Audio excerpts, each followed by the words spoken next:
नमस्कार। आप सभी को अ, इस आज स्वागत है यहाँ। आप सब इस एक ख़ास विषय से जुड़े हुए हैं। और मैं आज आपको ये बताऊंगा कि ये विषय जो कॉरपोरेट गवर्नेंस का है, ये इतना महत्वपूर्ण क्यों है, वाई कॉरपोरेट गवर्नेंस मैटर्स। आप में से कई लोगों को ये ज्ञान होगा या कई लोगों ने हमारे स्टॉक मार्केट में इन्वेस्ट किया होगा, आपने शेयर्स लिए होंगे। और जो नहीं भी लिए होंगे तो भी आपको थोड़ा ज्ञान होगा कि लोग आपके कोई रिश्तेदार रिलेटिव्स उसमें इन्वेस्ट करते हैं शेयर्स में। तो ये थोड़ा इस बारे में थोड़ा जानकारी रखना अवश्य है कि corporate governance, why does it matter. So corporate governance जो है इसलिए मैटर करता है कि आप शेयर होल्डर हैं। आपको शायद ये भी नहीं ज्ञान होगा कि आप ये कंपनी ओन करते हैं। जो भी आप शेयर होल्डर्स हैं वो आप ओनर हैं कंपनी के। लेकिन सबको ये लगता है कि ओनर तो कोई और है, जो चेयरमैन है या मैनेजिंग डायरेक्टर है कंपनी का, he is the chairman, so we have to listen to him. ऐसा नहीं है, शेयर होल्डर्स के राइट्स हैं। सो कॉरपोरेट गवर्नेंस ओनरशिप और कंट्रोल दो चीज़ें को डिफ़र करता है कि कैसे उसमें आप ये डिफरेंस उसमें रखेंगे कि आप ओनर हैं लेकिन कंट्रोल शायद कोई और कर रहा है। मे बी जो भी फर्म का कोई ओनर, चेयरमैन है, मैनेजिंग डायरेक्टर है, आपको बड़े बड़े इंडस्ट्रियल हाउसेस के नाम पता है, वो आप सोचते हैं कि वो ओनर हैं। नहीं, वो ओनर नहीं है, ओनर आप हैं और उनके पास कंट्रोल है कंपनी का। लेकिन आपको भी काफ़ी उतना ही राइट है और उस राइट को एक्सरसाइज करने की एक ज़रूरत है। तो इसके बारे में हम थोड़ी चर्चा करेंगे। सो ये मैं अगर आपको स्लाइड शो पे ले जाऊं तो हम स्लाइड शो पे जाते हैं कि ये क्यों इतना इम्पोर्टेंट है। सो मैंने हाल ही में रिज़र्व बैंक से रिटायरमेंट के बाद ये इम्पोर्टेंट काम लिया है कि इन्वेस्टर प्रोटेक्शन को बढ़ावा दिया जाए। तो एनसीआर से मैं इन्वेस्टर प्रोटेक्शन के लिए कोशिश कर रहा हूँ। उस विषय पे अनुसंधान, रिसर्च भी कर रहे हैं हम लोग। तो आज मैं आपको ये बताऊंगा कि कॉरपोरेट गवर्नेंस एक बहुत मल्टीफेसेटेड कंसेप्ट है। कोई एक सिंपल कंसेप्ट नहीं है।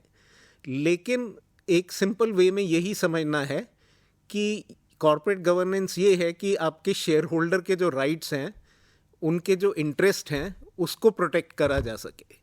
सो it is difficult to precisely define corporate governance, but broadly it reflects a set of the whole processes in the company, the policies which it follows, customs it follows. There are laws under which it operates, institutions which affect it. So वो सब इस तरह से directed रहें कि share holder interest उसमें protect रहे। अब आप कॉरपोरेट गवर्नेंस में रिलेशनशिप्स हैं, मेनी स्टेक होल्डर्स हैं। सो उसको किस तरह से ऑर्गेनाइज किया जाए, एक सिंपल डेफिनेशन आपको मैं दे दूं कॉरपोरेट गवर्नेंस की कि it is a set of structures, processes, policies, laws that affect the way a corporation is directed, administered और controlled to achieve maximum performance in the interest of all stakeholders. Stakeholders यहाँ पे mainly shareholders के concept में है। So finance में दो अर्थशास्त्री, Andre श्लेफर, Robert विश्नी, इनका बहुत मान है। इन्होंने बहुत अनुसंधान किया है। तो उन्होंने जो कॉरपोरेट गवर्नेंस को डिफ़ाइन किया है वो इस तरीके से किया है कि it is the ways in which suppliers of finance, who is the supplier of finance? Shareholder is the supplier of finance. वो इक्विटी प्रोवाइड करता है. बाकी सप्लायर ऑफ फाइनेंस भी हो सकते हैं, जैसे कि बैंक्स जो डेट देते हैं, लेकिन यहाँ पे जो ओन कैपिटल है उसकी बात हो रही है, जो शेयर होल्डर है उसकी बात हो रही है. एंड हाउ ही एश्योर्स कि उसको जो रिटर्न्स हैं जो आप इन्वेस्टमेंट कर रहे हैं उसके रिटर्न्स आपको अच्छे मिले. So controlling shareholders or managers are forced by all shareholders to return the profits to them, not invest in bad projects. आप उसका कहीं वेस्ट नहीं कर रहे हैं. जो आपने मनी कंपनी में लगाया है उसको कोई उसको स्टील नहीं कर रहा, चोरी नहीं कर रहा कैपिटल को. ये बहुत ही एक इम्पॉर्टेंट विषय है कॉर्पोरेट गवर्नेंस का. सो जब ये देखा जाता है कि हमारा जैसे कि कॉर्पोरेट गवर्नेंस का इशू होता है, तो कॉर्पोरेट गवर्नेंस अगर वीक है तो शेयर होल्डर इंटरेस्ट प्रोटेक्ट नहीं होता है. शेयर होल्डर जो है उसको पैसा कम मिलता है, आपको डिविडेंड कम मिलेगा. एक तो आप डिसीजन है कि आप कंपनी ने जितना प्रॉफिट लिया है उसमें से कितना डिविडेंड जाए, कितना रिटेन कंपनी करे कि आगे इन्वेस्ट हो, आगे ग्रोथ हो. सो डिविडेंड पॉलिसी रहता है एक, तो उसमें भी शेयर होल्डर का इंटरेस्ट और प्रोटेक्शन का एक विषय है. अगर कंपनी ग्रो करता है, आप ज़्यादा रिजर्व्स रखते हैं, आप उसको आगे इन्वेस्ट करते हैं, तो कंपनी और तेज़ी से ग्रो करेगा. आपको आज रिटर्न नहीं मिलेगा लेकिन कल परसों उस पर ज़्यादा रिटर्न मिलेगा. तो इट इज़ नॉट नेसेसरली कि आपको जितना कंपनी की अर्निंग्स हैं वो सारी आपको प्रॉफिट के तौर पे वहाँ पे आपको मिल जाएं. तो आपको ये एक डिसीजन है लेना है कंपनी को. आप जिसको ऑथराइज़ करेंगे डिसीजन लेने के लिए, वो आफ्टर ऑल फिर जनरल बॉडी मीटिंग में कुछ अप्रूवल भी होते हैं पॉलिसीज़ के. तो जनरल बॉडी मीटिंग में तो आपका राइट है, आप शेयर होल्डर हैं तो आपको उसको अटेंड ज़रूर करना है. Most people then tend to give proxy votes. Proxy votes में उसको वो राइट्स किसी और को दे देते हैं. दे डोंट इवन अंडरस्टैंड कि उनको क्या उसमें एक्सरसाइज करना है. तो आपको जो राइट्स दिए गए हैं उसको एक्सरसाइज करिए. कितना उसमें रिटेन करना है, कितना आपको आगे इन्वेस्ट करना है, ये भी एक इम्पॉर्टेंट इशू है. अब इशू आता है कि अगर आपका कॉर्पोरेट गवर्नेंस वीक है, corporate governance structures are not very robust, then controlling shareholders and business families जो हैं वो क्या करती हैं कि they indulge in what is known as looting, tunnelling और कॉर्पोरेट फ्रॉड्स. नाउ ये बहुत ही एक गंभीर शब्द मैंने बोल दिए. आप कहेंगे कि क्या ये कोई मेजर इंडस्ट्रियल हाउसेस ये कोई लुटेरे हैं क्या? लेकिन ये एक बहुत गहन विषय है. लुटेरा वही नहीं होता जो आपका घर ओपन करके चोरी करके ले जाए.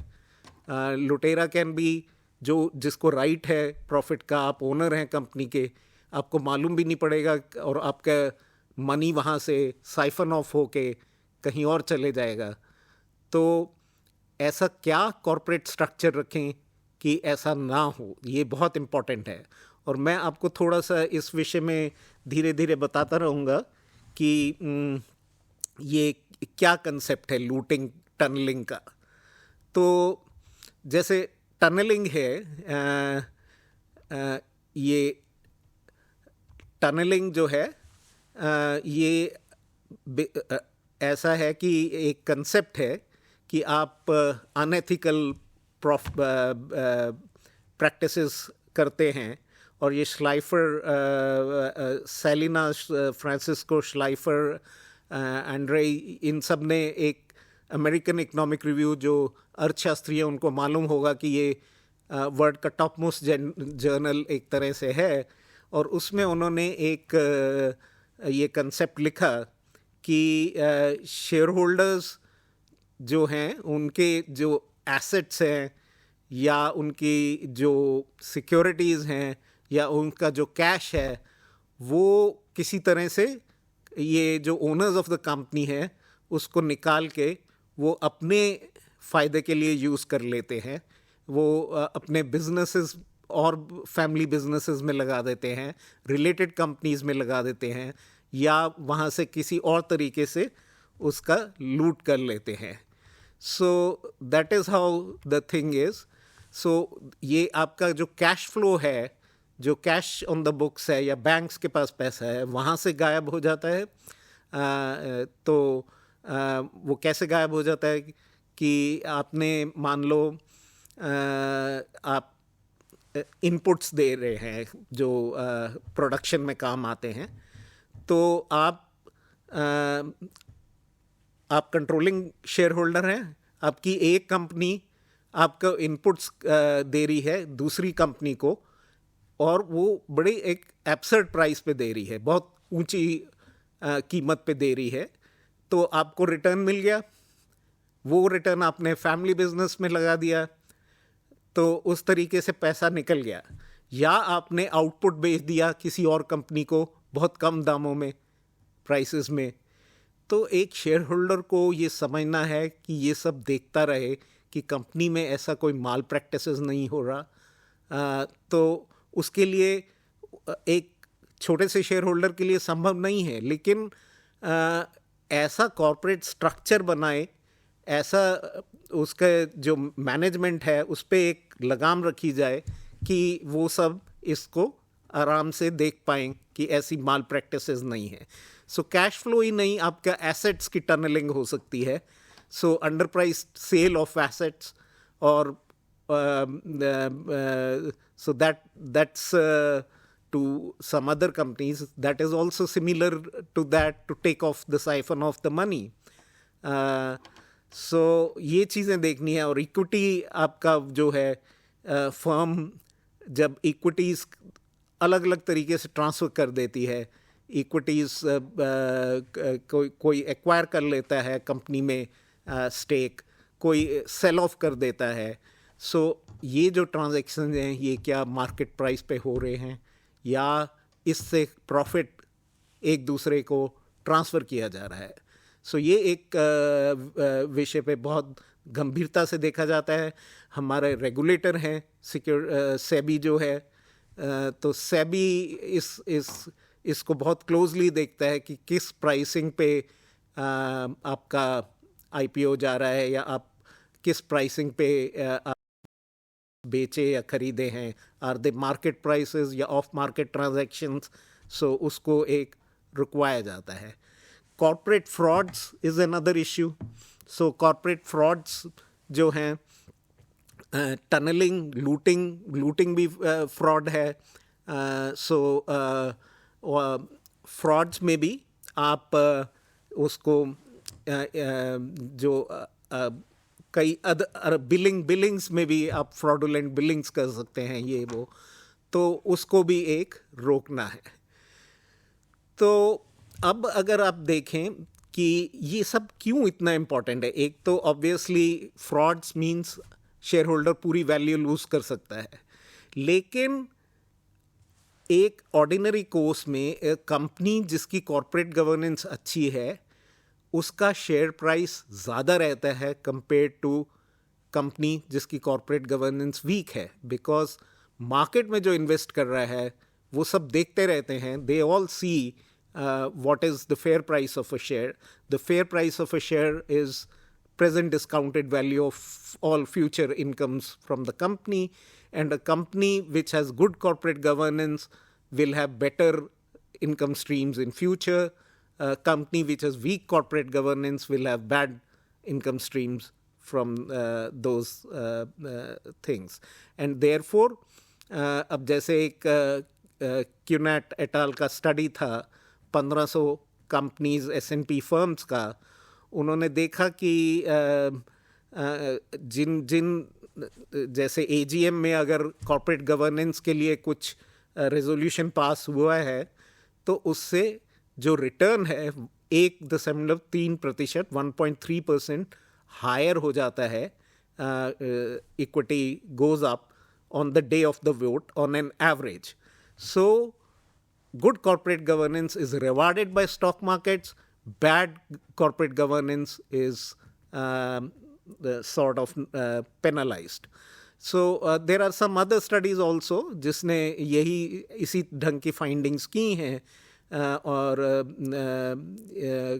एक recent study जो इंडिया पे हुई कौशिक की, उसमें ये था कि क्लॉज 49 जो आया है 2014 में, जो रिवाइज क्लॉज 49, उससे स्टॉक मार्केट की जो इक्विटी प्राइस है उसकी ना केवल आपकी प्राइस बेटर होती है बट उसकी वॉलेटिलिटी भी कम होती है कि आप ऊपर नीचे प्राइस फ्लक्चुएट भी कम करता है. सो ये चीज़ें कई देशों में डिफरेंट मेथड से स्टडी की गई हैं, डिफरेंट एस्पेक्ट स्टडी किए गए हैं, लेकिन good corporate governance causes stock prices to go up, and the reason is that it creates value. It improves financial management of the company. The company takes effective decision making. Better reporting is there. There is improved legal and regulatory sort of compliance. So risks are mitigated. Risk mitigation काफ़ी important angle रहता है. ये भी देखा गया है कि employee attrition, employees company छोड़ के भी कम जाते हैं. सो और फ्रॉड्स भी कम होते हैं. There is a reputational gain. So that is very, very significant. Now, there have been major scandals, corporate scandals around the world. And मैं क्विकली आपको थोड़े से स्कैंडल्स के बारे में जिक्र करता हूँ. इसलिए नहीं कर रहा कि किसी कंपनी का नाम लेना है, इसलिए कि समझना है हमें कि ये सब होता है और ये क्यों होता है, क्योंकि कॉर्पोरेट गवर्नेंस पे उतना ध्यान नहीं दिया जाता. सो हर्स्टैट जो वेस्ट जर्मनी में था, this was one of the big banks in those days 1974 में. It had bad governance structures और रिस्क मैनेजमेंट पे उनका ध्यान नहीं था बिल्कुल भी. सो काउंटर पार्टी बैंक्स से उन्होंने क्या किया कि जैसे जो डोशमार्क्स बेचे उन्होंने, वो तो आ गए उनके पास, तो डोशमार्क्स उनके अकाउंट में आ गए, लेकिन जो उसके अगेंस्ट डॉलर देने थे वो नहीं, वो अभी तक दिए थे, और company already went into losses. और ये मैं इसलिए बता रहा हूँ कि सेटलमेंट रिस्क पे एम्फेसिस नहीं था उन दिनों में. लोग सोचा था मार्केट रिस्क है, कभी प्राइसेस ऊपर जाती हैं नीचे जाती हैं, एक्सचेंज रेट ऊपर होता है नीचे आता है. किसी ने ये नहीं सोचा कि सेटलमेंट डिफ़ॉल्ट्स हो सकते हैं. एंड क्योंकि टाइम गैप था जर्मनी और यूएस में, तो वो यूएस को डॉलर नहीं भेज पाए जो उनके काउंटर पार्टीज थी. And because company the bank financials already ख़राब हो चुके थे, तो जो सुपरवाइज़र था उन्होंने बैंक क्लोज कर दिया. और it created world wide a major problem of settlement. पूरा पेमेंट सिस्टम 24 घंटे चला नहीं. And it created multiple problems till it was resolved, and finally the payments were done, but the bank had to shut down. Bank fail हो गया. Similarly, Enron US में it was an accounting fraud, a major accounting fraud. आपने financial statements ही उसमें basically window dressing उनका किया. internal controls थे नहीं company में, बहुत ही वीक थे, और conflict of interest, unethical behaviour उनका रहा डायरेक्टर्स का. उनको जेल जाना पड़ा. They all were sentenced later on. So वो क्या करते थे कि ऑफ द बुक ट्रांजैक्शंस कर देते थे और जितना उनका डेट था, जो बोरो किया था पैसा, और जितने टॉक्सिक एसेट्स थे, वो सब उन्होंने स्पेशल पर्पस व्हीकल में डाल दिए या स्पेशल पर्पस एंटिटीज़ बना के वहाँ शिफ्ट कर दिए, और दिखाए नहीं अकाउंट्स में. And then it was a massive massive massive fraud. So similarly आपका ज़ेरोक्स कॉरपोरेशन जैसे था यूएस में, ज़ेरोक्स, पूरा xeroxing machines, photocopying machines Xerox के नाम से जाना जाता है. नाउ जो सिक्योरिटीज़ एक्सचेंज कमीशन, जो जैसे सेबी का काउंटर पार्ट यूएस में है, regulator, so they saw that they are violating the generally accepted accounting principles. So they are booking revenues जो कि बुक नहीं होने चाहिए थे, at well ahead of time. पता नहीं आएगा वो पैसा कि नहीं, लेकिन वो दिखा रहे थे अपने अकाउंट्स में. And mountains of debt were hidden as a process. So fair value accounting was not followed, and that company failed. Lehman Brothers का नाम आप सबने सुना होगा global financial crisis में. So they had high leverage. It reached 32, and with subprime crisis and the credit default swaps, they turned bankrupt. Volkswagen emission scandal. उन्होंने अपनी कारों में एक चीट डिवाइस, एक डिफीट डिवाइस लगा दिया, जो कि जब भी उसका चेक होता था कि जहाँ उस कार में, डीजल इंजन में जब एमिशन चेकिंग होती थी, तो वो एक कंप्यूटर अंदर से उसको कम कर देता था emission. The normal emission was 20 times, 30 times of what the tests were showing because of this device. And they had to recall 11 million cars worldwide. Massive problem. This completely destroyed the credibility of one of the biggest car makers, जिनका Audi brand और all kind of brands were running. India में भी इसी तरह से Satyam Computers का fraud हुआ, unethical behaviour. PwC जो उनके ऑडिटर्स थे, they did not produce the right reports. उसमें इंडिपेंडेंट डायरेक्टर्स ने अपना काम नहीं किया, हालांकि they were coming from good institutions like ISB के जो डायरेक्टर थे, Indian School of Business, he was an independent director at that stage. And Ramalingam Raju, you all know, might have heard the name. So he was put behind bars finally, and company had to be taken over by Mahindras, and pura company fail ho gaya. If you see how the stock prices fell of these companies, it's amazing. They are into 40 to as much as 90% fall in the equity prices occurred when these scandals came out. Kingfisher, we know how Vijay Mallya's thing, it was sort of tunneling, and banks were not paid the money. Some 6,900 crores was owed, which eventually with interest rose to 9,000 crores. And this was a case of willful default, and the money was not paid. ILFS, the Serious Investigation Fraud Office, they found that basically the companies was एक उनका core investment company था और 255 other group companies थी. Core investment company किसी के under regulation में नहीं था, and they used to hide, and Deloitte audits were not pointing out what it was. So this was another bad case of what happened. And we know Diwan Housing Finance Limited, HTIL, what happened. I mean, huge amount of bank money was lost by clear fraudulent accounts getting opened and stuff. So ये सब good governance से check करना है हमें. इसके लिए काफ़ी efforts किए गए हैं ग्लोबली एंड इंडिया में.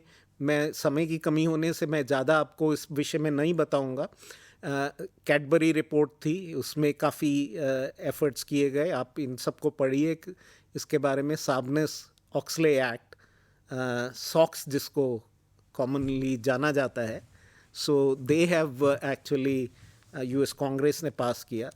So strict penalties and laws like Dodd-Frank Act was quite stringent on companies, and they sort of were asking for limiting कितने executive compensation दे सकते हो, golden parachutes, उसमें आपको clawback provisions कब था, जैसे कि किसी ने अनफेयर मैनेजमेंट में या ओनर जो कंट्रोलिंग शेयर होल्डर ने बना लिया है पैसा, उससे वापस भी लिया जा सकता है, क्लॉ बैक किया जा सकता है. And we in India has been used in one case of ICICI bank. India में कुमार मंगलम बिरला कमेटी रिपोर्ट ने क्लॉज 49 लाया. So that sort of non executive directors at least 50% होने चाहिए, ये किया. लिस्टिंग एग्रीमेंट में डाला गया है, नहीं तो कंपनी लिस्ट नहीं होगी जब तक कि ये फॉलो नहीं होगी प्रैक्टिसेस. नरेश चंद्र कमेटी रिपोर्ट ने ऑडिट एंड गवर्नेंस पे एफर्ट किया. उन्होंने कौन सी लिस्टिंग कौन सी ऑडिट कंपनीज का के ऊपर एक लगाम लगाई. So they have to they can be disqualified if they don't do proper work, and some of the audit companies, major audit companies have been disqualified. उनके disclosure norms set किए. Ganguly report आई RBI की, उन्होंने fit and proper criteria दिया कि bank कौन चला सकता है, जो डायरेक्टर्स हैं बैंक में कौन हो सकते हैं. नहीं तो कोई भी आके डायरेक्टर बन जाता है and doesn't even understand what they can do. So these are some of the things they sort of handled. So to sum up, I'll say corporate governance has multifaceted concept. There is economics, there is finance, there is legal angle, management angle, social dimensions, HR angles. बहुत सारे angles रहते हैं company में. ये सबको corporate governance इस तरह से कवर करना है कि शेयर होल्डर इंटरेस्ट प्रोटेक्ट हो.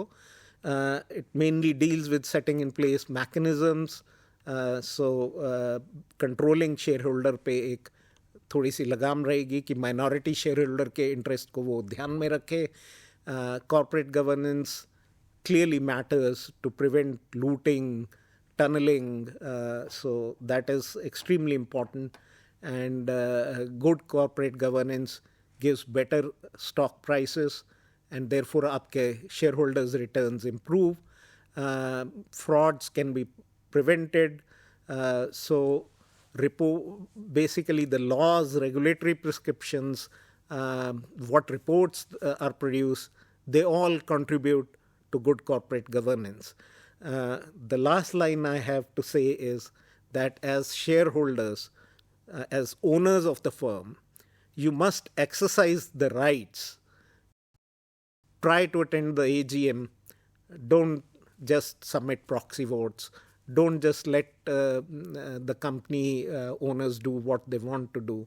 You can seek information. You can ask company to give you information. As a shareholder, you are owner and you have a right to get information what you want. You should raise questions.